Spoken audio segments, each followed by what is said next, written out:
A couple of 100 years ago, there was a Polish nobleman, and he was about to celebrate a massive event in his life. It was going to be a huge party. He intended to invite all the nobles of the immediate area to come and celebrate with him.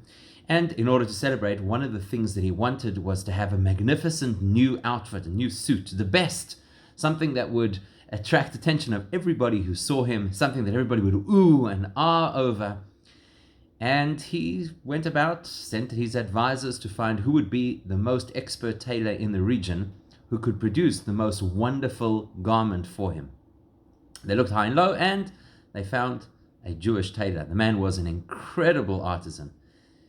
Brought him along to the nobleman. The nobleman gave his specifications, and the fellow was very excited about the project. It was going to net him a lot of money, and he was very confident that he would be able to produce something that the nobleman would be absolutely blown away by.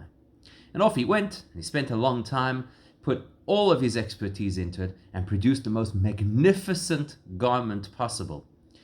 Brought it, of course, to the nobleman, who was no friend of the Jews, and the only reason he had engaged him in the first place was simply because of his expertise, not because he cared about him. And he was a little bit disgruntled over the fact that it had to be a Jewish tailor. Nonetheless, when he saw this outfit, it was magnificent, it was absolutely amazing. He was very impressed, and immediately went to try it on, and it was a disaster. It didn't fit at all. It was totally ill-suited to the nobleman, who at this point, of course, was furious. Here he was preparing for this massive event. He was supposed to be the center of attention. He was supposed to be the person who everybody would come over and gawk at him. And in the meantime, the one item that he had invested in, this outfit, was an absolutely ill-fitted piece of garment.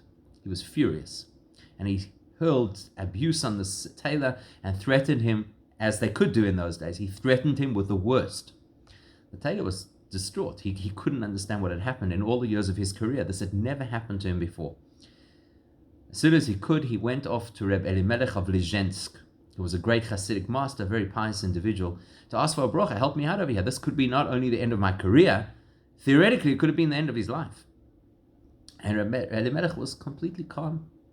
He said, go back, take the outfit that you have tailored, remove every single stitch, and then remake the whole thing from scratch, from top to bottom, as if you hadn't made it before, but make it exactly as you made it before.